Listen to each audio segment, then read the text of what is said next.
and gentlemen, boys and girls, children, all ages, we proudly bring to you Mormonism live. Shut up and sit down.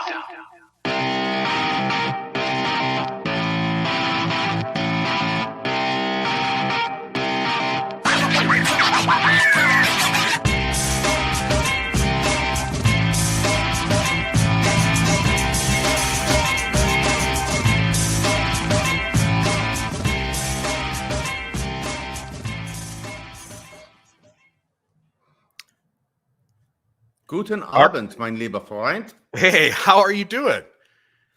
I'm doing great, thank you. I thought I would dress nice for the occasion, and now what? Hey, your eyes, keep them up. I can see you checking me out. Stop it.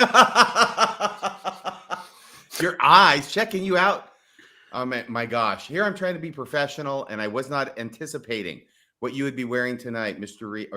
Reel. Yeah, Mr. Reel. I went back and looked at our Christmas episode last year, and you were wearing a Christmas scarf. I think maybe the same one you've got tonight. And I wasn't wearing anything festive. And so I went into my closet, and this is what I found. I found a shirt that has a scantily clad female's body on it, but with Christmas stuff on it. And I don't know if this was my wife's or mine from a party years ago or what, but I think you already said you went into your closet. Well, yeah, but we share the closet. We have clothes. We both have clothes together, and we have like one little dresser and a couple closets in our bedroom, and then one big closet in our office that we share. Yes. Now you're changing your story. Go ahead. Well, okay. So here I am. Here I am, all scantily clad for our Christmas special. It is Mormonism Live, Radio Free Mormon. Grateful to have the chance to sit down with you again. This is like episode number 55 at this point. I feel like we've become a thing. This is definitely going to keep going. 55. It's a podcast we can live with. Yeah. Thought we'd talk. I'll put my I wanted to do that for the beginning, but I'll give myself a little more more of a headshot. There's an earthquake in St. George. By the way, I don't know if you can appreciate this tie sufficiently from where you are. So let me just go ahead and show you the festivity of it. Oh, my! See that goodness. From there? It looks like maybe is that the Empire State Building or the temple? It is. And that's Spider-Man webbing on Hulk and bringing presents to all the good boys and girls. Yeah. There's probably about as much evidence for Spider-Man as there is for good old St. Nicholas. Well, I don't know. Maybe. I mean, there's been a lot of movies. There's one that's been recently released, I understand, but I haven't made it to the theaters to see it yet. Yeah, my son went and saw it, said it was great. I have not. We're going to go see it, I think, next Tuesday. For the folks who are listening live, if you would click either the like button and or the subscribe button. Let's do and, not or. Yeah. People get to pick and choose. I'm a big fan of agency. RFM. I'm not. Do it both. I'm controlling you with powers of my mind. Click like and subscribe, please. Perfect. Love it. Tonight, we were going to talk about the historical Jesus. Merry Christmas to him. And I thought I'd give a little bit of a backdrop of just the New Testament, maybe in general. And then you can jump in and you can share what your thoughts are. And then we'll jump into the specifics of the nativity scene. Yes, we'll have a lot of fun. By the way, it's the 22nd of December. It's the evening. This is officially Smithmas Eve. This is officially Smithmas Eve. Tomorrow is the celebrated holy birthday of our founder and prophet, Joseph Smith Jr. Yes, absolutely. 1805, Sharon, Vermont. Windsor, Vermont. Yeah, yes. Sharon, Vermont. Yeah. I think it's Windsor County or something. I don't know. Every place they got tired of that family, they sent them somewhere else, didn't they? Well, they moved around quite a bit, but so did I when I was a kid, so I can't point fingers. Okay. We won't hold it against you. All right. So New Testament. Let me start off with talking a little bit about how we framed it as believing Mormons. And you correct me if I say something that doesn't really represent how you experienced the New Testament, because sometimes our experiences are different. What I grew up with was a common story. The church, in its correlated curriculum, chooses the scriptures in a very intentional fashion to keep you understanding the story a certain way. And I think all of Christianity to some extent does that. Mormonism isn't the only guilty party. But what I grew up believing in Mormonism, I say grow up, but I joined the church at 17 and essentially believed until my late 20s, early 30s. And you've got the four gospels. You got Matthew, Mark, Luke, and John. All four of those were personal witnesses to the life of Jesus Christ. Mm. And after he died, those four men thought it would be very important. And those authors are literally Matthew, Mark, Luke, and John. Right. And Who those else would they be? It's right there on the titles and on the top of every freaking page. Right. Yeah. Yeah, you don't have any other choice. And those four gospels were told to us in that order: Matthew first, Mark second, Luke third, John fourth. Yes. And not that we ever got into dating them in terms of the years that they were written, but that's kind of how we understood it. But they're a fun date. They are. And these four gospels, they collaborate and back each other up very well, correct? Absolutely. They substantiate each other. Four witnesses. In the if in the mouths of two or three witnesses, everything shall be established. What are you going to say about four? Yeah. And when the Christmas story is told specifically, that story is very, it absolutely happened a certain way. And those four accounts testify to that. And those four gospels, because they were the witnesses and they came first, and then Paul and his epistles and stuff came later on. And because those four are the four witnesses, they all knew Jesus personally. They all wrote down his history. We can trust that this story is as we were told it was. Yes, with the possible exception of Luke, who does make it clear in his introduction that he's actually compiling reports that were made by others in order to give us an accurate account. Yeah. So he's a little like a Philastrius Hurlbut himself. Yeah, I think he was like a missionary companion to Paul at one point or something. There you go. Now, let's get into the reality of it. The reality of it is that Mark is believed to have been written about 66 to 70 AD. So we're talking essentially 3 generations after Jesus, if we're talking about somebody into their 20s. Why did you start with Mark? Because Matthew comes first in my New Testament. Yeah, it's because Mark is the earliest written account that we have. And we know he's the earliest because Matthew and Luke are both utilizing his book in order to write their own. So Mark goes first. He is writing somewhere around 66 to 70 AD. That's what most scholars agree on. And it is by far, it's an overwhelming majority of scholars who agree on that. Matthew and Luke. Wait a second. Mark, if Mark's the earliest, that's over 30 years after Jesus would have died. It is, and it's almost certain and guaranteed that none of these 4 men knew Jesus personally. They're all just writing a story about him. What's also interesting about Mark, because he's the first account, we were talking about this earlier this morning, Mark ends, the book of Mark goes to, I don't know what verse it goes to, verse 22 or something like that. It's got 16 chapters in it, I think. Yep. I'm going from memory. By the way, they may not have known Jesus personally, but then again, they've been instructed not to share their most spiritual experiences. Well, they tell you a lot of stuff, probably told you too much in those. So I'm not so sure they got their second anointings. But the actual book of Mark, when it was originally written, it ends in chapter 16, the last chapter, but it ends before the last verse that we have in today's scriptural canon. It ends in verse 8. And it ends with the women essentially being afraid because the tomb is empty. And then the story just shuts off right there. And then somebody else later on finishes writing the last, 10 verses, 15 verses in the... Yeah, it goes to 20 in my New Testament. So from 8 to 20, from 9 to 20. Another 12. Yes. The earliest manuscripts that we have of Mark have the short ending. Yep. And then after Mark, there is a gospel that we don't have. But again, the far and wide majority of scholars agree that there had to have been another book that Matthew and Luke had access to. And we call that the Q gospel. And it would have had a lot of the sayings of Jesus. And the reason we know this is because we know from the accounts that Matthew and Luke don't know each other, that they're writing separate, but that they're also sharing sayings in both of their accounts. There's overlap that is not found in Mark to begin with. And so we know that there's another book that exists. And so Matthew and Luke are using Mark, and they're using this Q source, and they're writing their gospels. And then John, and by the way, they're writing, Luke is believed to have written around 85 to 90 AD, as well as Matthew, somewhere around 85 to 90 AD. And then John, I believe, comes around 90 to 110 AD, and he's the last of the 4 Gospels to be written. It is at least of note, before we jump into the Christmas story, it is at least of note to recognize that these four gospels outside of the Nativity, we'll get into the Nativity, and you're going to see none of that adds up either. But throughout their four gospels, there are lots of discrepancies. Mark tends to see the apostles as not that bright. He doesn't really talk about the birth of Jesus. He may have gotten that part right. He probably, if today's any way to know, right?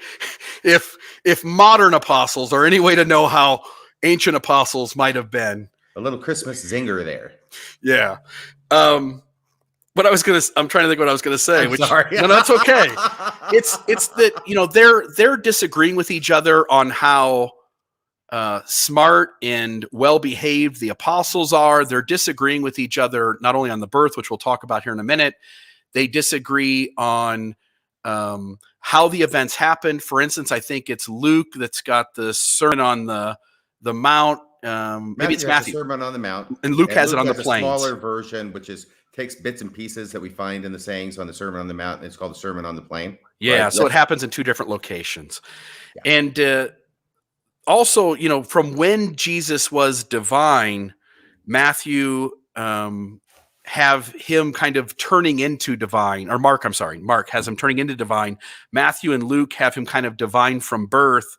And then John has him being divine ever since the world ever was. Like he goes back in time into the pre-earth life, essentially, and makes Jesus divine forever. And so there's all these little discrepancies. But right.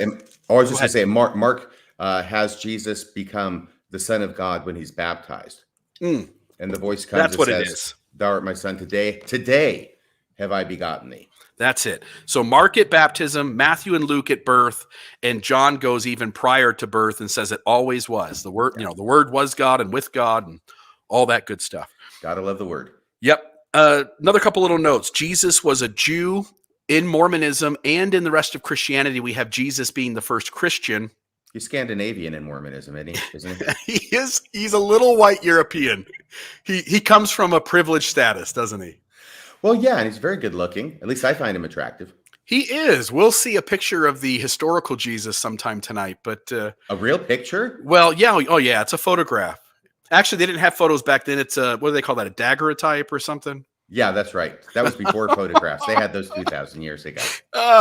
So Jesus was a Jew, and what I learned as I studied the historical Jesus was that Jesus was raising kind of rebelliousness within his own faith. And when he died, his followers perceived him as pushing against the Jewish faith, but still being a Jew himself. And so the first generation of Christians, I'm saying that with air quotes, actually they were Jews, and the second generation would have been Jews. And we believe, again, based on the majority of biblical scholarship, that Jesus, his followers wouldn't have separated themselves from the Jewish faith until about the third or fourth generation.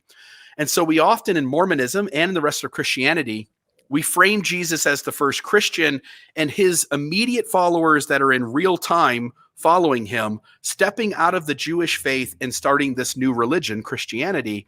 And the reality is it would have been 3 or 4 generations later when these people would have eventually their children or their children's children would have stepped away from the religion and went with following Jesus and let go of the Jewish faith to some degree, if that makes sense. Yeah, Bart Ehrman wrote a wonderful book. It's called Early Christianities in Plurality. And the thesis of his book, and I think he might know a thing or two about what he's talking about, but his thesis is that there's this general concept that if we can get back to the original church that Jesus established, right, then there's one church, and then all these things end up breaking off and becoming their own churches even very early on. But what Bart Ehrman says is that actually, according to the textual evidence we have, we can go back as far as we can, as early as we can. And even when we get to that point, as early as we can, there are already multiple forms of Christianity that are on the scene. Yeah, gotcha. Yep. One other little note, the actual earliest scriptural accounts are the writings of Paul. Right. I think that First Thessalonians is considered. Oh, were you going to say that? No, I know. I wasn't going to say the specific ones. Go ahead.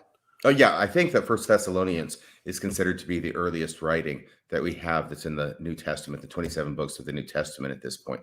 Yeah. So Paul writes he's the first person putting, some type of ink to paper. And it is Matthew, Mark, Luke, and John all come after him. Yes. And somewhat significantly, I think 20 years or 30 years or something like that. So any other things here before we jump into the actual nativity itself? No, let's jump into that nativity because there's only two gospels that give us a nativity story. Isn't that right, Bill? That is right. And Mark doesn't do it, and Mm-mm. John doesn't do it. And it's Right. really just Matthew and Luke, who, again, writing at about the same time and seem to be unaware of each other as they write versions of the Gospels that don't exactly mesh the best. What Right. stands out to you? Well, we have this understanding of the Christmas story where we take all the elements of both of the accounts in Matthew and Luke and we put them together. But if we were to go back and look at each account separately, we would see that they seem to have very little to do with each other, except for the fact they have a few common characters. One is Mary, one's Joseph, and one's Jesus, and he gets born at Bethlehem. And those are the common elements between the two different stories. Pretty much everything else is different. In other words, all the other elements are not common between the stories. Luke has the shepherds and seeing the angels, right? The angelic hosts. It's Matthew who has no angels or shepherds, but Matthew has the wise men and the star. That's what Matthew has. Yep. And I thought it would be fun to start off with the first thing, which is just to talk about this manger idea. And I don't think this is so much a problem with the text as it is a problem with how we interpret scripture. And so, every year, everybody across the country and across the world puts out their nativity scenes. And, when you're driving around in the United States, you see them in people's front yards, and people try to have these little miniature nativity scenes in their homes. And it's a really big focus for a lot of Christians. And the idea of a manger, this idea that Jesus goes to an inn and there's no room there, so then he has to go out to the barn, or it's really his parents. I don't think he's made his appearance on the scene yet. Yeah, sorry. Yeah, Joe, thank you for correcting me. It is Joseph and Mary. They go to the inn. It's actually not, by the way, it's not his parents. It's his one parent and his stepdad. I think it was his parents originally, but they changed that. Yeah. Well, we'll get into that too. There's a whole nother story with Jesus's biological father that we can have a conversation of that I think will be a little fresh for this audience. So Joseph and Mary make their way to Jerusalem, correct? They're Jerusalem or Bethlehem? Well, I thought they came from Bethlehem. Which account are we talking about? Which one's the mangers in Luke, right? Oh my gosh. Okay, yeah, I think so. No, is the manger in Luke? Yes, with the shepherds and the manger and everything. I think so. Yes, absolutely. You're correct, sir. All Please right. continue. So there is some type of census being taken, and they have to go to, I believe, don't they go from Bethlehem to Jerusalem? They do after the kid's born. 8 days later, they do that. I am screwing this up. The crowd is going to start getting frustrated with me.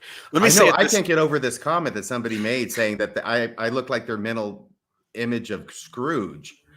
Oh, gotcha. Well, and I'm looking at him going, bah, really? humbug. Well, I hope it was the morning after, the morning of Christmas and not before Christmas Eve, at least. Let me say it this way. So Joseph and Mary go to the inn. She is about to have child. And so they're trying to find a spot where she can rest and relax and deliver the baby. There's no room at the inn.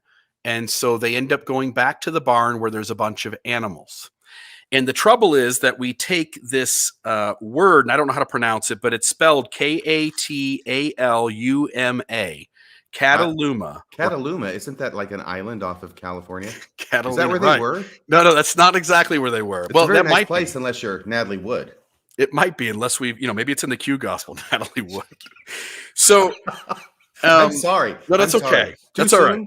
No, it's the issue for me is that I'm already getting some of my facts wrong, and you're just making it harder on me. I'm sorry. This would be a time to do your Christopher Walken impression since he was there. Yeah, no, Chris, he's old enough. So I meant with Natalie Wood, but go ahead. Yeah. Oh, yeah, okay. Yeah. So the word Cataluma, which in a sense does translate to the word inn, is the wrong word. It really is the quarters for the people, the sleeping quarters for the people. And what the actual scripture says, and again, this is agreed upon by the scholars, is that when Joseph and Mary show up, they're showing up to their family's home in the town there's not any room in the sleeping quarters because everybody is there. And so the only place left to go is in the bottom section of the home where the animals are kept. And so I'm going to add a little thing to the stream here, and we can talk about it for just a moment. Yeah, go ahead and do that. It's chapter 2, verse 7 of Luke. And she Yeah. brought forth her firstborn son and wrapped him in swaddling clothes and laid him in a manger because there was no room for them in the cataluma. Yeah, there was no room in the sleeping quarters of the house. Oh, And so in Jewish homes of that day, extremely common, houses were small, but they were split level. And so you had your upstairs where all of the people would eat and sleep and do their thing. And then downstairs was where all the animals were kept. And there wasn't any room there in the upstairs. And so they had to make their way to the downstairs and essentially be where the animals are. they were in steerage. Yeah. And not only do, there are lots of articles out there, lots of conversations, podcasts on biblical scholarship that point this out. But we also, let me try to find the other picture here. We also end up getting, I'll make that a little bigger. Here's another image of the same kind of thing. So again, you have these small homes, they're split level. You've got the section for the animals downstairs. You've got the living quarters upstairs, and there wasn't any room in the living quarters, so they went downstairs. But what we also end up finding is we've got Dan McClellan, who is the scripture translation supervisor for the Church of Jesus Christ of Latter-day Saints. And even he is pointing this out. So even if you disagree with me as a believing Mormon, if you're listening right now and you're disagreeing with me, then I would suggest maybe we listen to the scripture. And Maven, you're going to have to unmute that. It won't let me unmute it. It says that you've got that muted. And if it won't, we may have to remove it and just add it back in again. This is the guy who's in charge of scripture translation for the church? Yeah, this is the guy who is the scripture translation supervisor. I don't know how many supervisors there are. He might be the guy, and there may be 5 of them. I don't know. Well, he seems very young. And what's he doing wearing a T-shirt? I can't stand it when people are that unprofessional in their videos. Yeah, he has a lot of his TikToks that have him in T-shirts. Yeah. I just want to come in and say it's probably going to still be really quiet. I wasn't able to get the sound to get higher. So Gotcha. Hopefully this will work. Yep. Everybody So lean close and listen carefully. yeah, please go ahead and play that, Maven. That is really quiet. It says they laid Jesus in a manger. Oh, sorry. 1 second. Yeah, no sweat. Hey, everybody. In Luke's story, the Nativity, it says they laid Jesus in a manger because there was no room in the inn. But that's a bit of a mistranslation. Katalima does not refer to something like a hotel, but to a guest room. They were in their family's home, but there was no room in the guest room, so they slept in the courtyard with the animals. Look at that. Really short and sweet. But the cool thing about this guy, and by the way, I'm just going to encourage everyone, go onto TikTok, find Dan McClellan, and follow him, because on a very regular basis, he is putting out videos that deal with biblical scholarship. And surprisingly to me, and credit to Dan, he actually approaches these things very fairly. And I felt like, as I listened to 5, 6, 7 of his videos, I felt like this guy is a believing Latter-day Saint, but he is setting his testimony aside and he is acting as a professional scholar, giving you the scholarly synopsis and opinion as he tackles various questions on his TikTok channel. And I think you're going to see one of two things happen. If this guy continues to say the things he's saying, it's going to make some noise, number one. And number two is I actually expect at some point, I hope it doesn't happen. I pray it doesn't, but I hope it doesn't happen, but that they would silence him, because the things he's saying run extremely counter to the story and narrative that the church needs to hold. And I think he's doing a beautiful job of it. Maven, do you have a second video there from him? Hey, everybody. Hey, everybody. I had a number of people respond to my video about laying Jesus in a manger in the courtyard area of a house, asking what this may have looked like. So here is a reconstruction based on excavations of what a first century house in this region may have looked like. The elements are generally there, even though houses all varied significantly. But there likely would have been some kind of courtyard. Portions of it may even have been open to the sky, but there would have been covered portions as well. The courtyard would have had a place for keeping animals. There would have been a kitchen, would have been storage, and then there would have been likely a second floor, if not just the roof that they used as a second floor. And that's where people would gather to eat and where they would sleep. And then you have windows way up high so the warm air could rise and exit out to keep the house cool.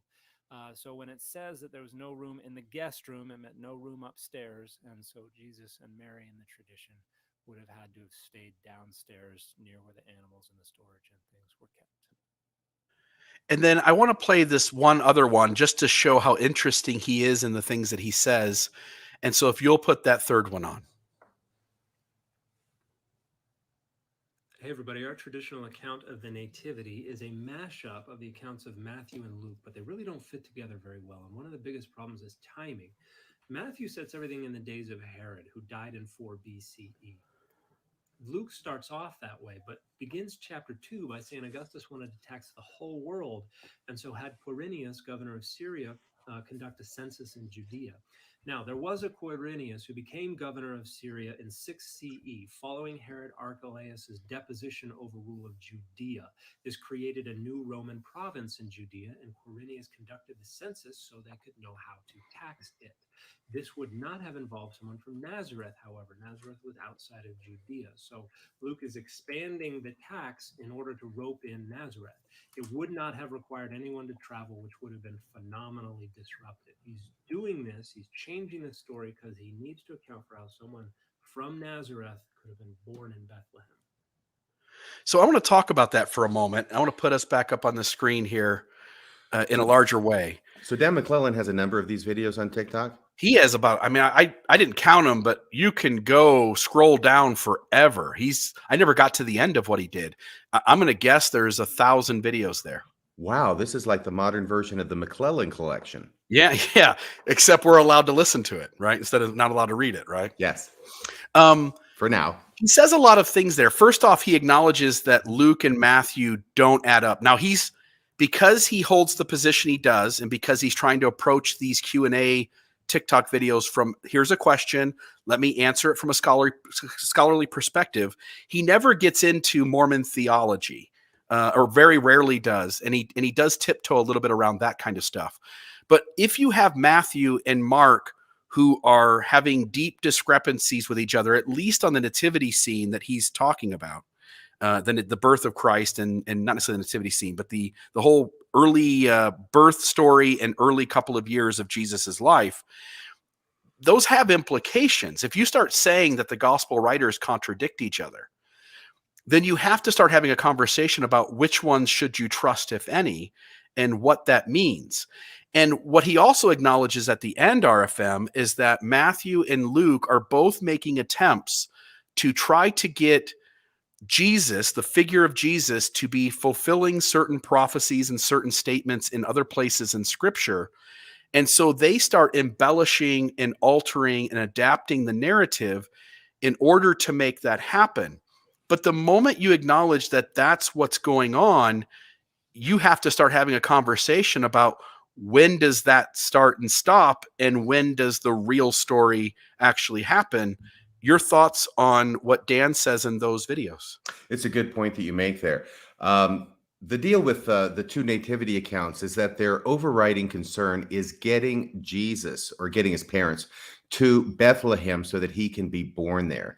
That's their overriding concern, because everybody and their dog knew Micah 5:2, chapter 5, verse 2, is the famous messianic prophecy saying that the ruler will come out of Bethlehem in Judea. So he's got to be born there. But Matthew and Luke, operating apparently independently, as you say, come up with completely different stories for how it is to get him there to be born. In Luke, there's this huge census, which really doesn't make a lot of sense because we don't have any records of any like worldwide census, or their world, the Roman world. And it should be noted, just to add on to what you're saying, there are the words that I saw in the articles I read, there are copious records of the events that were taking place in that day in terms of government and politically.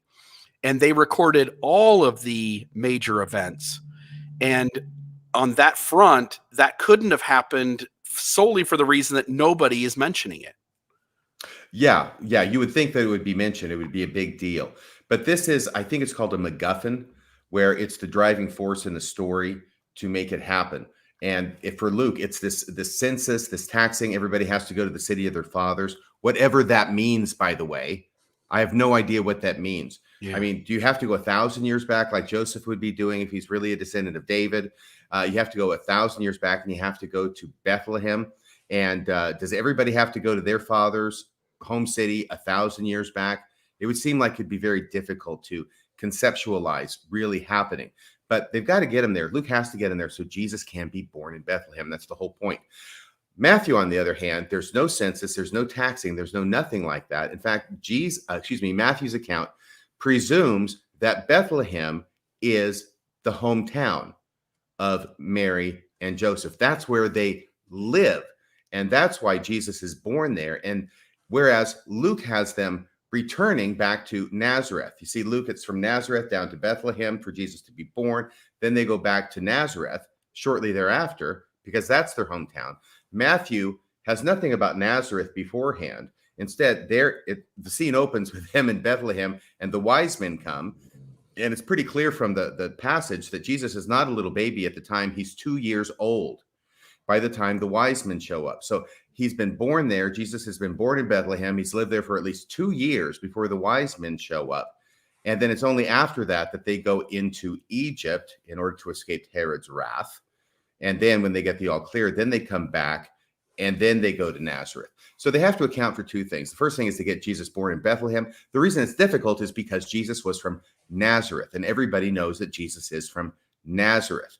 He's a Nazarene as opposed to necessarily a Nazarite, but he's from Nazareth. So we've got these two things that are going on. So we have to account for why it is that he comes from Nazareth, but he's born in Bethlehem, and the two gospel writers come up with completely different ways of getting him there. And as it's probably Professor McClellan, Dan McClellan says, you have a historical anomaly and historical contradiction between the two, because Matthew has Jesus being born while Herod is alive. Herod the Great is alive, but Herod dies in 3 BCE. All right. So Jesus has to be born before Herod dies. So that's why a lot of scholars put Jesus being born around 5 BCE. I know it sounds funny that Jesus was born 5 years before Jesus was born, but it's just the way it's, it sounds funny, but it's not really, it's just the way it is. But on the other hand, when you get to Luke and he mentions Quirinius, right? Quirinius being alive and he's involved and specifically says Quirinius was the governor of Syria. Well, Quirinius was a real governor of Syria, but he didn't become the governor of Syria until 6 AD or CE. So there's a 9-year swing between 3 BC when Herod dies and 6 CE or AD, right? When Quirinius becomes governor. So we've got an impossible situation where Luke has Jesus being born before 3 BCE, and Luke has him being born no earlier than 6 AD or CE. So they can't both be right together historically. Yeah. Yep. So one thing I wanted to jump into was we were talking about the biology of Jesus. We were talking about his parents. And I didn't mean any offense, by the way. I'm a little nervous, I guess, at the beginning of the show, trying to keep all this data together. Obviously, it's the T-shirt talking.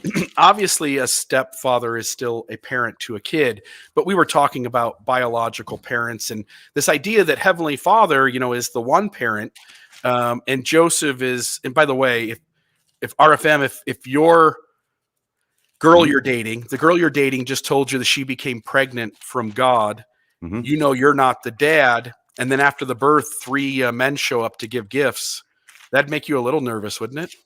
Yeah. I don't know that I would be super believing that story.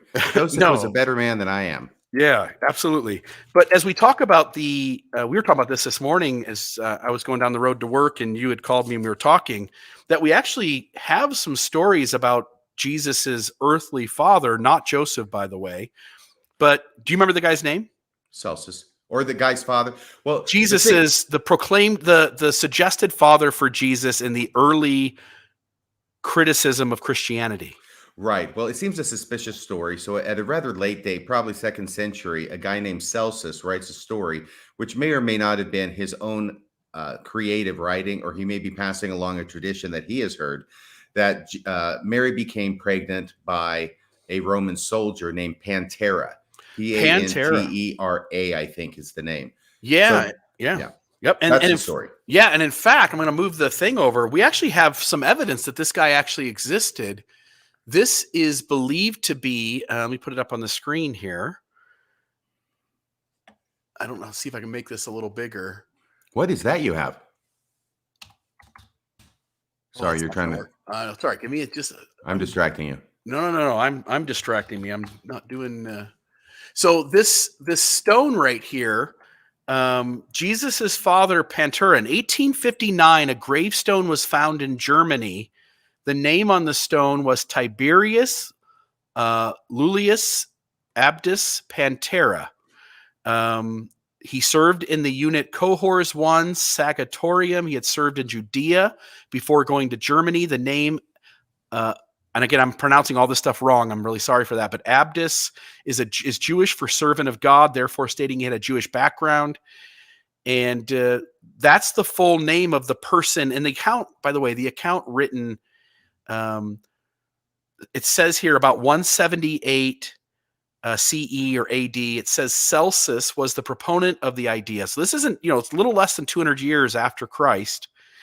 Celsus was a proponent of the idea that the virgin birth story was a fiction invented by Jesus and his followers, when the truth was that Jesus was the biological product of his mother, Mary, and a Roman soldier named Pantera. And I believe that Pantera is given that full title. Let's see if I can find it here again. I'm not seeing it, but it was all of those words that I was rattling off there. He was given that title, and this stone has that name etched at the bottom. And so some people wonder if this is some sort of monument erected in honor of the soldier who early accounts criticizing Christianity proposed that was the father of Jesus himself. Do you know the dating of the stone? Let's see if it says that. It just said it was found in the 1800s, that year I gave you. It said 1859, a gravestone was found in Germany. It says translated as Tiberius Lulius Abdus Pantera, from Sidon, age 62 years, served for 40 years, former standard bearer of the first cohort of archers, lies here. Timeline for it doesn't say. A salient point to omit, don't you think? Yeah, they don't give any kind of age of the stone itself. Okay. But at least a recognition that we believe in this entire Jesus narrative. There's very little evidence, although most scholars agree, and I do as well, that there was a Joshua bar Yosef, Joshua, son of Joseph, who was a rebellious teacher in that time period that all these stories about Jesus are attributed to. But we really don't have any strong physical evidence, and it could be argued that on some level we might have more evidence for a proposed father of Jesus than Jesus himself. Right. And a similar thing happens at the end of the Gospels, where his body is no longer in the tomb, and his followers say he came back to life and he walked out of the tomb voluntarily and appeared to different people, whereas the people who were not his followers looked at it and said, no, you just took his body and you made up a story about it. Right. It is interesting that in the gospel accounts, and I think we find this in Mark, if I'm not mistaken, but it calls Jesus son of Mary.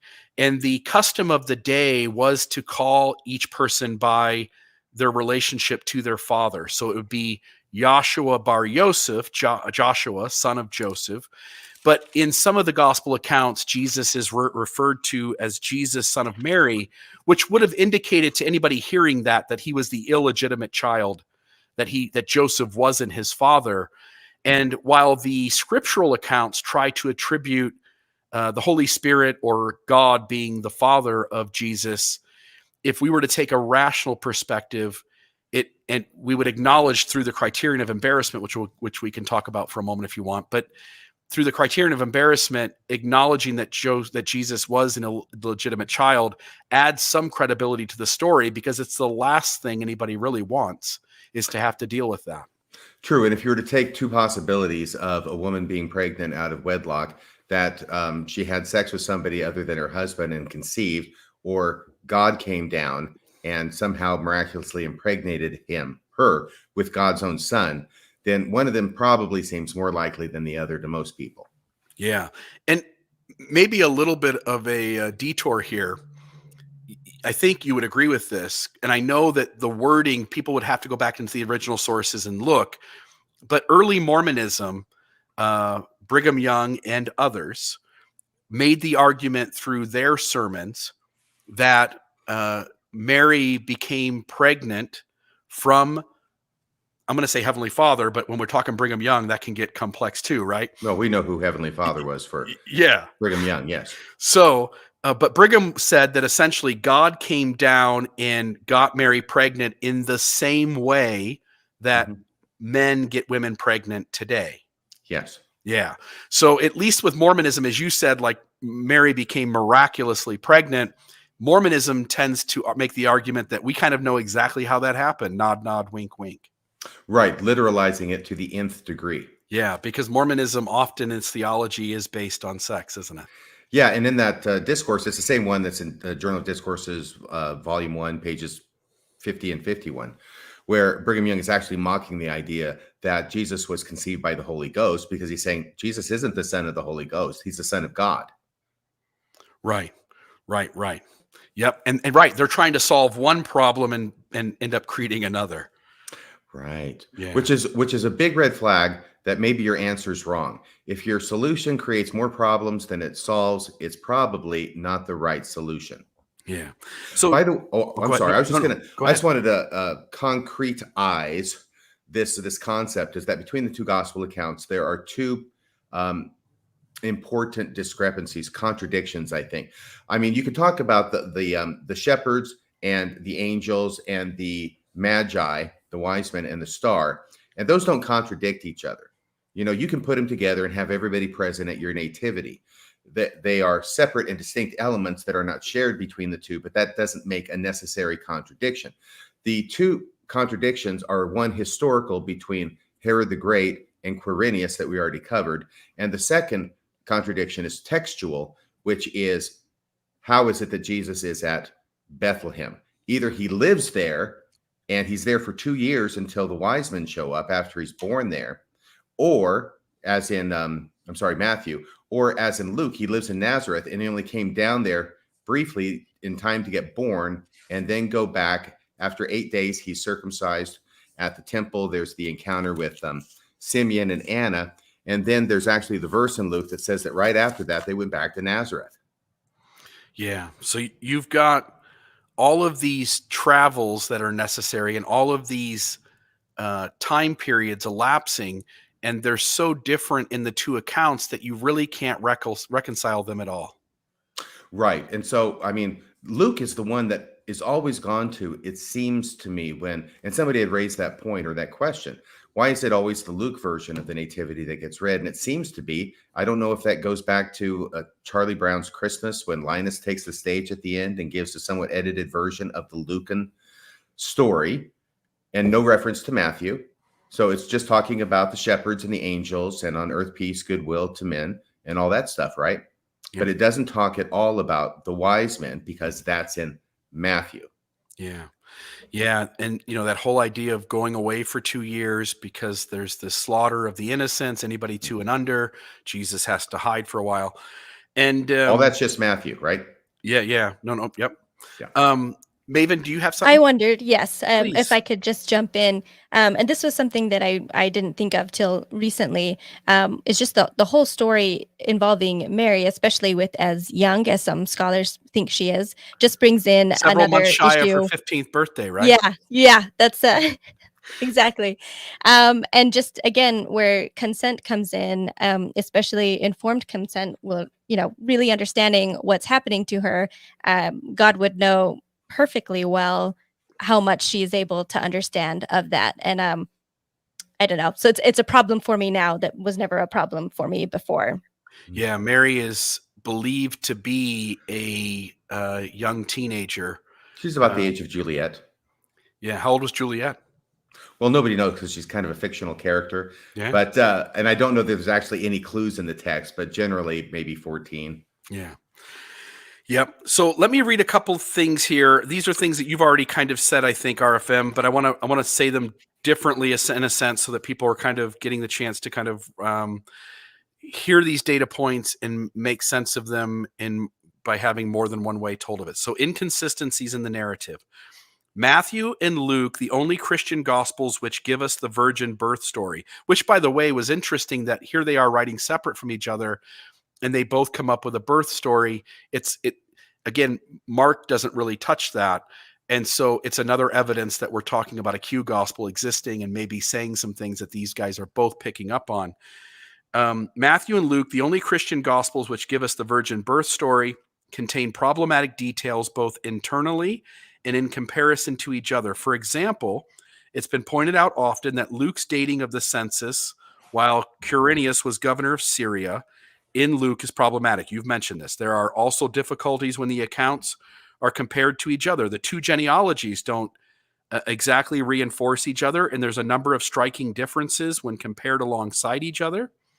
Particular, as you pointed out, the migration to Egypt in Matthew chapter 2, 13 and 14, which is completely absent from Luke. In Luke's account, Mary and Joseph take Jesus home immediately to Nazareth. This is Luke chapter 2, verse 39 and 40, with no reference to a flight in Egypt or a conflict with Herod. Right? Right. Okay. And by the way, after they get out of Egypt, does it go on there? They're in Egypt until Herod dies. The angel appears to Joseph and says, "Hey, the coast is clear. Herod's dead." So then they're heading back to their home in Bethlehem. But then they realize there's this other bad guy who took over after Herod, right? And he's not safe either. So then they don't go home to Bethlehem. They take a detour and they head up to Nazareth where they settle. Yeah. Oh, I was also going to say something that's interesting between Luke and Matthew. Matthew is very pro-law of Moses. And in Matthew, the angels that appear, or the one angel that appears, I can't tell if it's one angel or different angels. Could be Moroni, could be Nephi, it depends.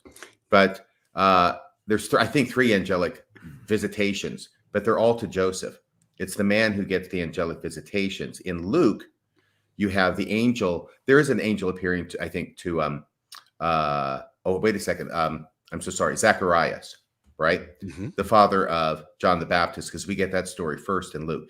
But very famously, the angel who comes to announce the birth of Jesus does not appear to Joseph. The angel appears to Mary. Yeah. So you have these other discrepancies. You've mentioned, like, did they live in Bethlehem? Did they live in Nazareth? Where is Jesus born? According to the Matthean infancy narrative, Joseph and Mary are natives to Bethlehem. They live in their house there. Houses would be part of a patriarchal compound with as many as 50 to 100 people. No reason, good reason why there's no room at the end, right? There is no Lucan manger mentioned and definitely no stables. The author, Matthew, expects his audience to understand this, being that he writes for people equipped with culturally appropriate auxiliary background information. We Western Christians reading with spurious familiarity are blind to this. Next one. Did the Holy Family go from Bethlehem to Jerusalem and then straight back to Nazareth, as Luke tells us? Or did they reside in Bethlehem, give birth to Jesus there, live about 2 years there until the Magi come, then flee to Egypt, then some years after go to a place they've never been to before and take up residence there, as Matthew says? In Nazareth. Yes. Yeah, yep. And so it becomes near impossible to reconcile these accounts, which is why Dan, an employee for the Church of Jesus Christ of Latter-day Saints, as he's being intellectually honest in his TikToks, admits that these two accounts can't be synchronized together. It's not going to work. And so it's easy on the front end, RFM, to say, hey, these two accounts don't add up. But now what needs to happen is there needs to be a 4 or 5 hour conversation where you sit around with smart people who understand that, and you start talking about what the consequences are of these deeply important stories in our faith narratives not adding up. And if you have, for instance, Oliver Cowdery and David Whitmer completely disagreeing, which happens sometimes, when you have these guys disagreeing, you have to either pick to trust both or distrust both. You have to pick which one to trust or to distrust both. And that has implications for how you structure your faith and to what degree you decide to believe in these stories or not. And so if Mark doesn't give us a whole lot, Matthew and Luke are contradicting each other, John has a completely different kind of gospel than the other three, what do we do with this kind of stuff becomes this long conversation that needs to be had that nobody inside the church will touch with a 10-foot pole. No, you're right. And these types of stories, the discrepancies and sometimes even contradictions in the stories, are only evident in the scriptures here in the Bible when the same story is told 2 different times. If it's only told once, and that's the vast majority of stories in the Bible, a story is only going to be told once. It's not going to be told by another author. We've got the Gospels, which is obviously an exception to that rule. There's some 2 creation accounts. There's some history of the Jews in Samuel and Kings versus Chronicles, because Chronicles actually does the same time period as Samuel and Kings, and you get all these discrepancies and different ways of telling the story. But unless you have 2 parallel stories told by different people so you can look and see the contradictions, if you've only got one story, you don't have any idea what in there is accurate or faithful to history, if that was even a concern to them back then. I know it is to us today, but you have no idea because you can't tell because there's no other story to compare it with. Yeah.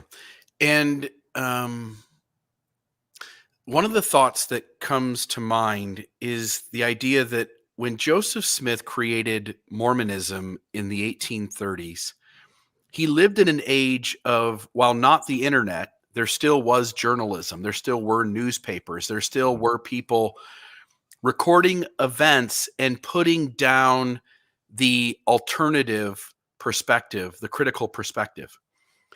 And even in the midst of a verifiable age of history, Mormonism, you and I both know, Mormonism is full of stories that don't add up, aren't true. The historical sources say otherwise. And yet, until recently, a lot of these stories were just accepted as true. Yes. So now let's go back into Jesus's day. It's an age not of verifiable history. Right. There isn't anybody until 170 years later or so, and maybe in like Josephus is maybe a little earlier. But you essentially have people who are not in real time, contemporary to Jesus, recording a critical perspective. So you don't really get the pushback or the challenge. And so the question becomes, how much easier would it be in an age of unverifiable history to embellish and adapt the narrative to whatever you need it to be adapted to, and to have people fall hook, line, and sinker for the story as the truth? And the answer is that it becomes exponentially easier when you don't have critics writing in real time offering a different perspective. Yes, and also before the printing press is invented by Gutenberg, I think, very, very smart German, as long as we're talking about Germans in tonight's show. He, before that, you can't mass produce things. They have to be laboriously copied. And so after the printing press is invented, it's much more difficult to create a different history, but which is based upon another history, but to write a different history because it's so out there now. It's published. And if you try and come up with a different history, which is maybe a pseudepigraphical version of the history, that's going to be a lot more difficult to get people to believe because the original version, whatever that means, is so widely disseminated because it's able to be printed. Right. And then the other point too, along with the first one, is that you've got Dan McClellan inside the church, for the first time I've ever heard anybody inside the church officially say Matthew and Luke don't go together.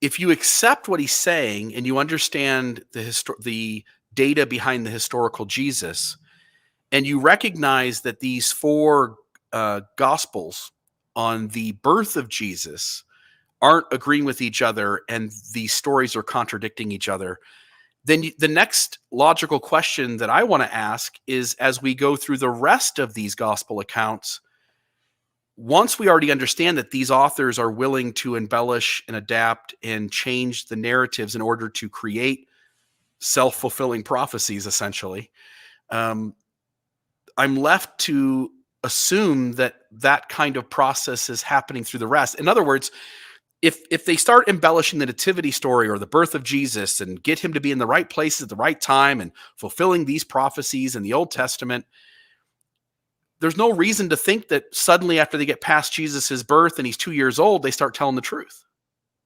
Right. And your suggestion about the implications of these observable contradictions is sobering. Yeah. And so once you start recognizing that the New Testament isn't trustable as historical stories about the Savior of the world, and you realize that he lives in an age that isn't verifiable history, and even with what we have from his own followers, the people who believe deeply in what Jesus's life represented, just among the faithful stories, they're deeply contradicting each other. And so the natural thing for me to do is to go into the Christmas story and the rest of the life of Jesus and to take everything that happens with a grain of salt.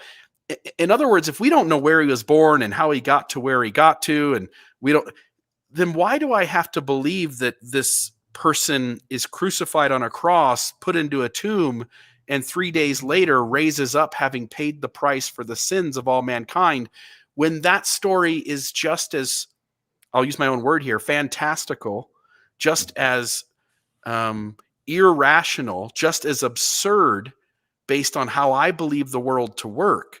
And so my thoughts are, like, the Christmas story is beautiful. I still love Jesus. I have no problem using him as an example for righteous behavior, good behavior, making good choices, being accountable, ideas behind human development. But what do we do if we're believers in Jesus as the Messiah, but willing to take on the biblical scholarship and to take seriously biblical criticism, when we recognize the stories not only don't mesh, but based on how we understand the world works, these stories become absurd? What do we do with that? Well, that's the question, and that's where cognitive dissonance begins. Yeah. I wanted to touch on the last point here. You mentioned the census, erroneous history about a census. A similar situation exists with the Lucan census of the whole world when, and you said his name right, Quirinius, is that how you said it? It's spelled like Cyrenius in Cyrenius. Luke, but it's a C, right? Yeah. But I think that the way it's scholars understand it to be pronounced is like Q-U, Quirinius. Yeah, okay. So Quirinius, governor of Syria, Luke 2, 1-2. This census was presumably made when Herod the Great reigned over Judea, and who was alive when Jesus was born and for some time after. Copious records exist from the time of Caesar Augustus, 27 BC, to 14 AD. These records describe many events during that reign, particularly the most important. None of them mention anything about a worldwide census. And consider how Luke describes the census. People must return to the home of their ancestors. Consider what the empire would look like. And you mentioned how difficult it would be to do this. What the census would look like in order to accomplish that. Throngs of millions migrating all over for a census. And as you pointed out, do you go back to your father's land, your grandfather's land, your great-grandfather's land? If I go to where my father was born, I go to Terre Haute, Indiana. If I go to where his dad was born, I go to Switzerland. Yeah. So where does it stop, as you pointed out? And yet all the historical records remain silent on it. In his own history, Augustus himself fails to mention this achievement. That's simply not credible. So again, if we take the data and think critically, think rationally, think logically, then these stories all run into really deep problems. That doesn't take away from the fact that we have this myth, and this myth has an incredible character, and that incredible character has a narrative about his life that we all could learn good traits from and utilize to become better, more developed human beings. Yeah, I agree. By the way, I used the term MacGuffin earlier, and I was mentioning this to, I think it was the backyard professor earlier this morning before the sun came up. He hadn't heard the term before. It's kind of a term of art. What it means is an object or device in a movie or a book that serves merely as a trigger for the plot. So it's what gets the action going, but otherwise it's really not important to the plot, but it's what moves things in the direction that the author wants them to move. Yeah. Do you think the church will, again, I think to some extent, maybe the answer's a mixed bag, but what are your thoughts on where you think the church will go in terms of beginning to deal with the data the way Dan McClellan is dealing with it, which is just honestly? Your thoughts on that juxtaposition of a church that carefully constructs its curriculum so that you only spend time reading 3 verses in a chapter or in a section of the D&C, and it gets to kind of manipulate you into thinking the story goes a certain way, when in reality it stays hands off from so much of the scriptures and fails to give you the biblical scholarship that would help you better understand what all this data is, but it would also fundamentally change Mormonism exponentially, like so far that we wouldn't even recognize it anymore. Right. Well, as I said before, we spend 95% of the time talking about 5% of the scriptures. Yeah. And that may be conservative. So we only talk about a certain number of scriptures. And the fact of the matter is, I've taught gospel doctrine before. I've taught through all 4 years. I'm very familiar with the teacher's manual. And what the teacher's manual is this. Teacher's manual is you got like 50, maybe 48 lessons for the year, because you get 2 days or 2 Sundays off for general conference, 2 Sundays off for state conference, right? So there's basically 48 lessons. All 48 lessons are the same. It doesn't make any difference if you're teaching the Book of Mormon. It doesn't make any difference if you're teaching the Old Testament, the New Testament, or Doctrine and Covenants and church history. The 48 lessons remain the same, and they cover the same thing. You're going to find a lesson on tithing in all of them, believe me. And you're going to find all the same different lessons about the same basic gospel principles, right? This is the correlation committee on steroids. And so what they do is they approach the scriptures. The teaching of the scriptures is we're going to teach these 48 subjects of Mormonism, and we actually just use whatever scriptures we are studying as an excuse for talking about what it is we really want you to talk about. And sometimes they can do a pretty good job of lining up the scriptural section with the lesson, but there are times when it actually has nothing to do with the scriptural passage, and you can see they are shoehorning in the doctrine they want to be taught with what it is the scriptures are assigned for that lesson. Yeah. And I would suppose you don't expect them to ever really get on board with biblical scholarship. I mean, they really can't, can they? Can't afford to. No, and it's unfortunate, but of course, biblical scholarship is, it's the path that leads to apostasy for so many people. Not everybody. Bart Ehrman is a classic example of someone who said, no, it's never going to affect my faith in Jesus Christ and my evangelical Christian upbringing. And and he was warned, don't go to this school. I can't remember which one it was right now, but we get all these believers who go in there and they study to get their degree, and they come out and they're not believers anymore. He said, it's not going to happen to me. And lo and behold, it happened to him. Yeah. It'll be interesting to see where Dan McClellan's at in 5 or 10 years, huh? It will. Can I read you a wonderful story? It's only 2 verses long from the book of Jasher. Please. Because we're talking about Jesus and the star in the heavens, right? The wise men, they follow the star. And there's sort of a wonderful thing that happens. The star is like a sign in the heavens. And that's their cue that a very important person has been born, and that's going to be the Messiah. So they have to go to Herod and figure out, well, where exactly is Bethlehem, by the way. So they get directions. Where is he going to be born? And they go to Bethlehem, etc. But then all of a sudden the star is not a star in the sky anymore. It's a star that sort of comes down and starts hovering above them and leading them on. And they follow this star. And then it stops above the house where Jesus lives and has been living for at least the last 2 years since he was born. So there's this idea of the star. The book of Jasher talks about the birth of Abraham and has a wonderful thing about a star appearing when Abraham is born as well, except it's a little bit more dramatic. So this is chapter 8, verse 1 of the book of Jasher. And it was in the night that Abram was born. Remember, he's just Abram now. He's just a little baby. He's not Abraham until a lot later.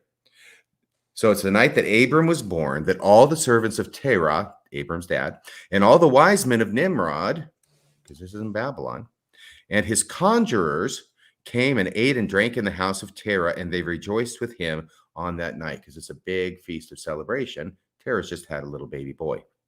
And when all the wise men, notice that wise men and conjurers sounds like magi, right? When all the wise men and conjurers went out from the house of Terah, so they walk outside after the meal, they lifted up their eyes toward heaven that night to look at the stars. And they saw, and behold, one very large star came from the east and ran in the heavens. So there's movement associated with the star. But not only that, and he, the star apparently, this large star, and he swallowed up the 4 stars from the 4 sides of the heavens. So there's this miraculous star that appears when Abram is born too. According to the book of Jasher, it's a common theme. When a great person is born, a great star will appear in the firmament in order to recognize that event. It's this idea that there's like 1 million stars up there. I mean, especially if you're out there in Babylon and there's not a lot of this ambient light from street lamps and 7-Elevens and things like that. And you can really see the stars well, right? And it's beautiful. There's like 1 million of them up there. And the idea was that for every star up there, there's a person on the earth.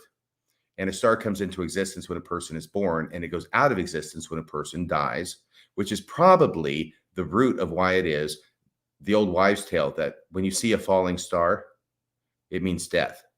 It means someone has died because their star has now left the sky. Are you talking there, Bill? Yeah. So the people who are writing these gospel accounts, they only understand their own worldview, and they are in, no pun intended, but they are in a limited geography, right? And they're not aware of all the other cultures and people keeping records out there. So when you propose, for instance, that like in the Book of Mormon, when there's 3 days of darkness, when you propose that, and no one else in the world in their records is recording the same thing happening, you run into a bit of a problem. The same thing happens here, where you're proposing that a star in the sky is out there and it's moving and it's indicating something. But then all the other cultures that go back even further than these writings by thousands of years and are keeping relatively good records, there's zero mention of such a thing happening in the sky, which would have been a big deal to anybody in that time period. You know, when you don't have science, when you don't understand that this is the moon and this is the sun and here's what they're doing, here's how they work, we're actually moving around them and they're not moving around us. Like all of that becomes significant when you don't understand all of that and something happens in the heavens. It's a big deal. Those are either the gods talking to you or something strange is happening. And no other culture is recording these occurrences, which means, again, almost certainly they didn't happen. And when you get to the point in 10 times, 50 times, 300 times, you can say with confidence that almost assuredly didn't happen. 100 things that almost assuredly didn't happen becomes statistically absurd if you need to make allowances for them all to have actually occurred. And right. That's what happens in these accounts of the scriptural record of Jesus and his life. And that's not even getting into his later life or getting into other Christian stories or Mormonism or any of these other things that we get into. In fact, one other one I wanted to mention was the slaughter of the innocents that was supposed to have happened in Bethlehem. In Matthew. Yeah, and essentially that was Herod was going to kill every child 2 years and under, correct?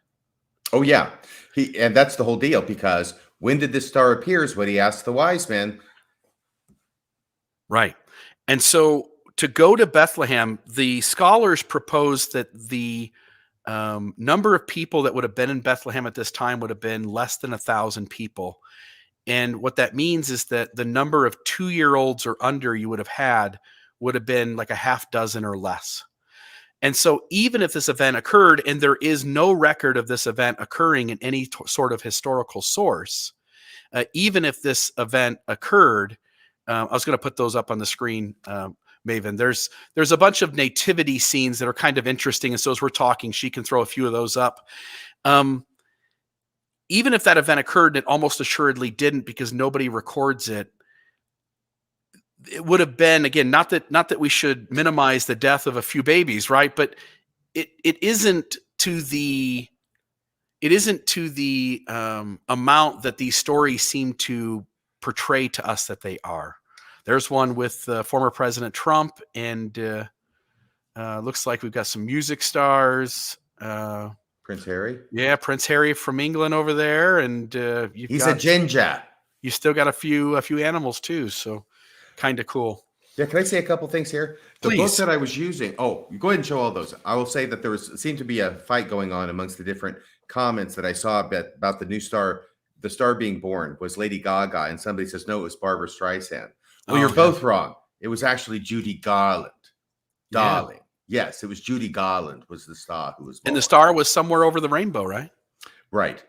Well, there's 3 versions of A Star is Born. First one was with Judy Garland. The second was with Barbara Streisand. And the most recent one was with Lady Gaga. Okay. Look at that. I love all these pictures. These are great. And I love the Universal Monster. So that one is my favorite right there. Yeah. And I wanted to show, the other issue we run into is this is actually the historical Jesus drawn. Obviously we take what we know about the Jewish culture, the way people kept themselves in terms of hair lengths. We take skin color, and this is a much closer image of what Jesus would look like. And yet in Mormonism, as you pointed out earlier, he's a white European dude. And even if I see if I can find a better one here. Yeah, where was it? Right here. So that guy's pretty handsome. I mean, he's not a bad looking dude. But this would be a more appropriate image of what Jesus would look like. And yet most of Christianity is very much turned Jesus into a European. In fact, Mormonism has, because of its rules at BYU, has forced Jesus to shave his beard, put a suit and a tie on, and cut his hair length. He doesn't fit the grooming standards. You're not allowed to have piercings at BYU either, and that would get Jesus in some trouble too. I don't think Jesus meets any of the grooming standards at BYU, and so there's corporate Jesus. But if we're going to take Christ seriously and we're going to portray him more accurately, we're probably going to have to change his appearance a little bit too, aren't we? Probably, but once again, this is a classic example of how it is that people tend to create God in their own image, literally. Yeah, literally. Yeah. Any other things in your notes you wanted to touch on with the early stories of Jesus? This book, because I was quoting from the book of Jasher from this book, right there, right? Traditions. Okay, hey, there it is. Traditions about the early life of Abraham. I think it's like 21 years old now. And let me just see here if I can get those names up there. Compiled and edited by John H. Wetness, who has since passed, rest his soul, who's a good guy. Brian M. Hauglid, I've heard of him before. I don't know if he's still a believer in the Book of Abraham. And John Gee. John Gee is also on there. So I wanted to give him a special shout out and a Merry Christmas to John Gee and Carrie Mulestein, his flying monkey. John Gee still believes there's a missing scroll out there somewhere. Yes, apparently. Anything else in your notes on the early life of Jesus? No, that's it. Cool. Then what I'm going to do is I'll put the number up on the screen, and maybe if you're hearing me, I went ahead and signed into the call stuff. This may be a little tricky. I don't have my normal equipment with me today, so I'm just going to hold the phone on speaker and up by my ear. And so people calling should still be able to hear you, and you should still be able to hear them, but it's just going to be a little backwards today.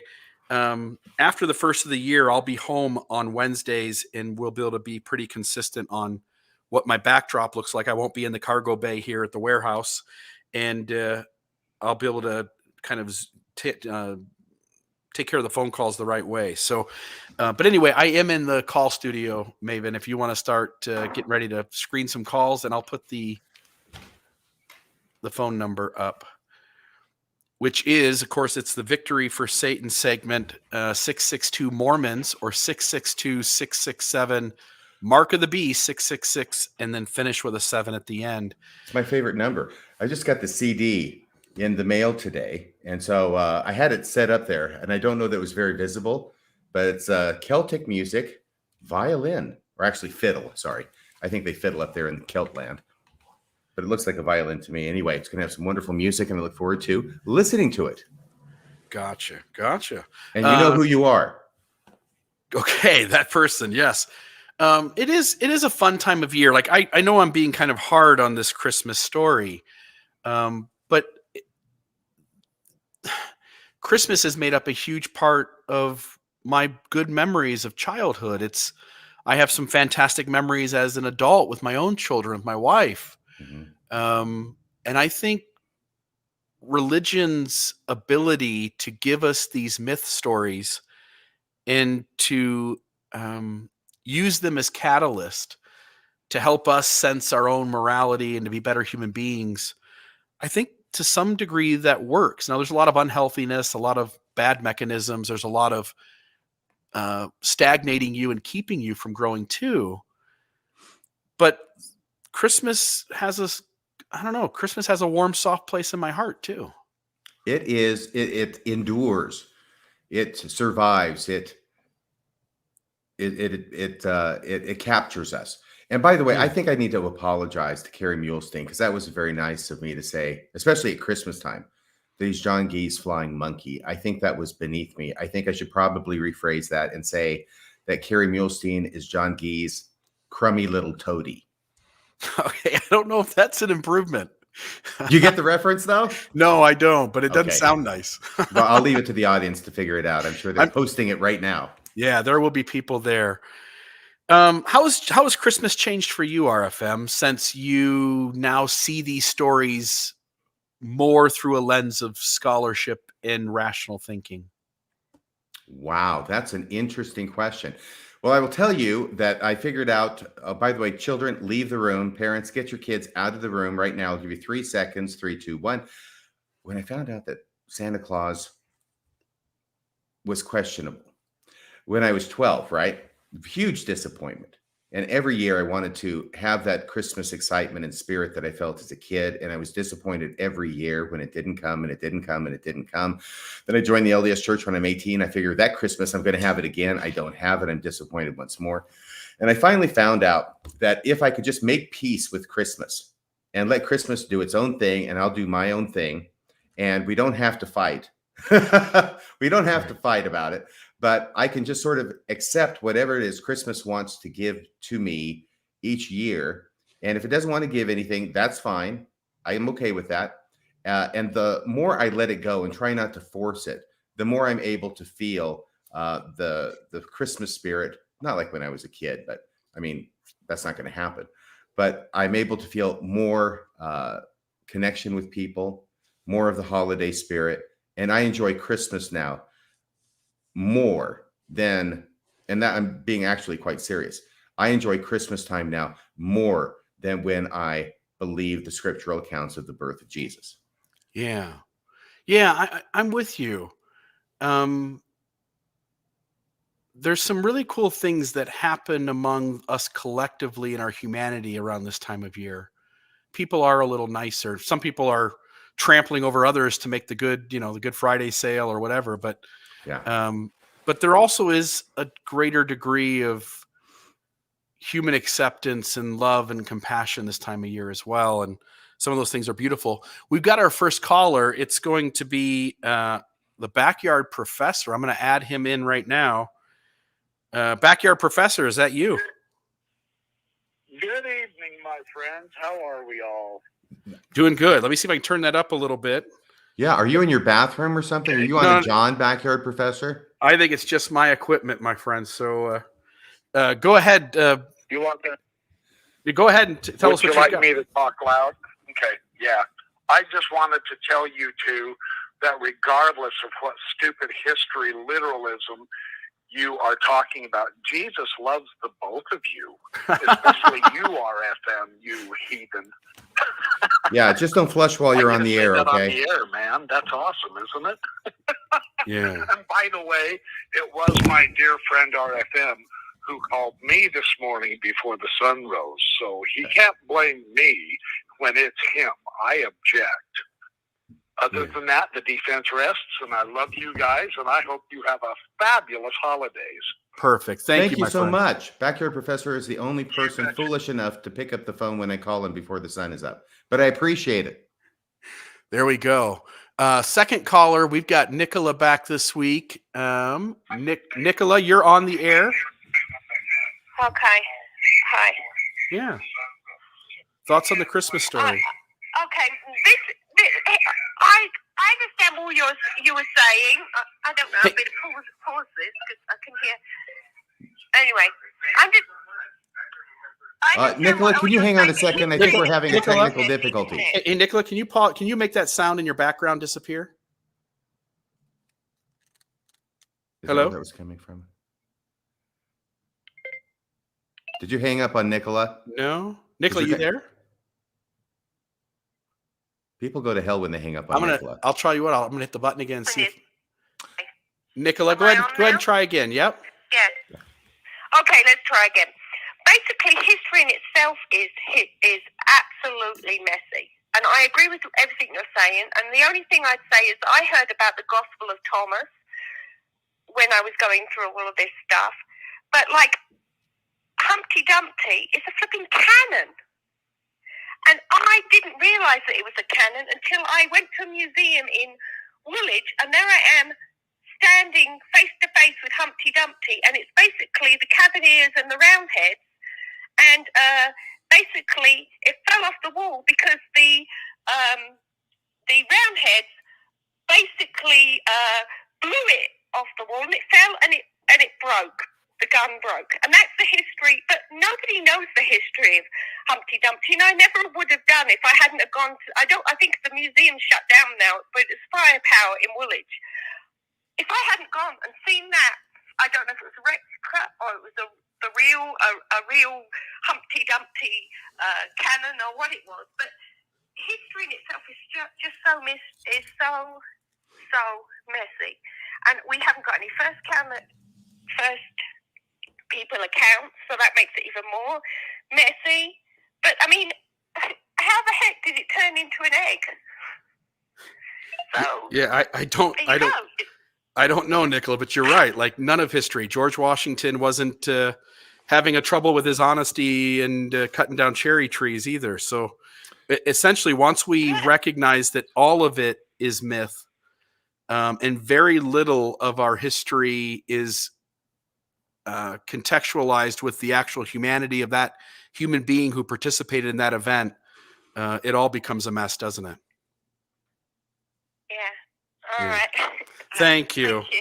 Yep. Have a great Thanks, day. Nicola. Bye-bye. Is this what our technology has come to on the show, Bill? I'm telling you right now, I promise it'll be better next week, but this is, I didn't want to carry all my equipment into the office this morning, and I forgot all about thinking through the phone calls. And everything else I had a way around to solve the problem, but the phone calls I didn't. And so I got to the phone call section, and I froze up a little bit and knew that wasn't going to work out as well. But we'll carry on anyway. We've got another caller. I think she's right now getting some information from him. Any other thoughts here on the Christmas story? Anything else that kind of strikes you? Oh my gosh, I think I've kind of exhausted myself, if not the audience, in what I was talking about. But yeah, we've got a great Christmas story. We've got God being born as a human being. He's sort of a demigod. Yeah. And it's kind of when you say demigod, like Hercules and other people in ancient mythology who have a mortal as one parent and a god as another, and they have superpowers, but they're not quite gods, but they're not mortals. They're in between. And then you start putting that against the narrative of Jesus. And you start seeing him sort of fitting into the other myths, as if he's patterned after some of those myths to make it more acceptable and more relatable to people, because this is their worldview. They can't see it through any other view than their worldview any more than I can see through a view different than my worldview. I can try to, but I don't know that I'm successful. But yeah, Jesus is a demigod. And I think that the Backyard Professor and others have mentioned how he seems to follow very closely a type of Dionysius or Dionysus, being a mythical being, dying and resurrecting God, I believe, and one who gets sacrificed into bloody pieces and then is restored. So there's a lot of parallels that are going on there if we know the history of the mythology. Yeah, you make a great point, which is, and there's another side of that coin too. So the first one is that there are lots of stories before Jesus's story about other people who have the similar traits, similar narrative stories, similar things going on that are part of the Jesus narrative. And so there's the argument that much of the Jesus narrative, at least the 20,000 foot view, is borrowed from history and other stories that had come before. The other side of the coin that I was mentioning was that there are lots of Messiah figures prior to Jesus. In the 100 years leading up to Jesus, I think biblical scholarship records somewhere around a dozen well-known Messiah figures who are these humans. They're born, and somewhere along the way, they start claiming that they are the Messiah because the Old Testament has set up the Jewish faith to have a Messiah come and save them. And so part of, you and I were talking about this morning, part of the effort to take Jesus of Nazareth and adapt these stories and embellish them so that there are all these fulfilled prophecies is an effort on the part of the authors to elevate Jesus above all these other Messiah figures so that he can have some credibility and some lasting power. Mm-hmm. Yeah, I think it's in Jesus Christ Superstar. It's one of the Romans. I can't remember which one it is. Is that true? I think it is, because he's talking to Ananias or Caiaphas and saying, you Jews breed messiahs by the sackful. They have tons of messiahs. And just as an example, I mean, how many freaking ones mighty and strong is Mormonism going to produce? We have them by the sackful, because of one passage in the Doctrine and Covenants that has nothing to do with anything other than Joseph Smith going down to Missouri and setting Edward Partridge right in the way he's handling things as the bishop down there. I'm going from memory now. I hope I've got this right. That's all it's talking about. It's obviously self-referential if Joseph Smith is writing it, and if God's authoring it, then he's talking about Joseph Smith and calling him the one mighty and strong to set things in order in Missouri, right? But this has led to people talking about they are the ones mighty and strong. And it's always somebody who rises up in order to set things in order for the LDS church. The LDS church is out of the way, and now somebody has to rise up in order to set it in order. And almost invariably, they will identify themselves or have other people identify them as this prophesied one mighty and strong. So we see the same kind of thing in Mormonism, I think. Yeah. We'll go to our last call for the night. This is Allison. Allison, you're on Mormonism Live with RFM and Bill Reel. What's your thoughts? Hey, guys. Happy winter solstice. Happy winter solstice. Thank you. Yeah, because, Joseph Smith was folk magic. He was totally a pagan in some ways. And we're all from Northern Europe, and we know that. Yeah. And the sun is coming back now. Mm-hmm. So I want to wish you guys who I love listening to you. And yes, you're right. All of us out here, we see you. We feel like a connection to you like no belief. And yes, it is the solstice, and the sun is coming back. Happy solstice. Thank you. Happy solstice to you, too. Thank you so much. And I've got to tell you, I'm getting a little bit warm here with the scarf because I'm actually not out in the elements, but I would rather be no place at this Christmas time other than here with Bill and everybody who's watching doing this show. Yeah. Yep, we've got one more week left for the year, and then the show wraps up 2021, and we head off into 2022. And I would just like to say thank you, RFM, for joining me in this endeavor to do this show. I reached out to you a little over a year ago and said, "What do you think about doing a live call-in show?" And you said, "Let's do it." And we, I don't know, maybe a week later, 2 weeks later, recorded episode number 1 live. And it has been a fun ever since. And I just want to wish you a Merry Christmas, my friend. Well, thank you. Merry Christmas to you, Bill. You are one of the nicest people I know, one of the most knowledgeable and articulate people I know. And I am honored to count you as a friend. Not tonight's episode, my friend. I stammered all over the place, but thank you for picking me up and saving me like you always do. Well, folks, Merry Christmas to each of you. And we appreciate each of you tuning in. And it's been a fun year, and I'm excited about 2022. It's gonna be a lot of fun as well. Absolutely. Merry Christmas, everybody. God bless us, everyone.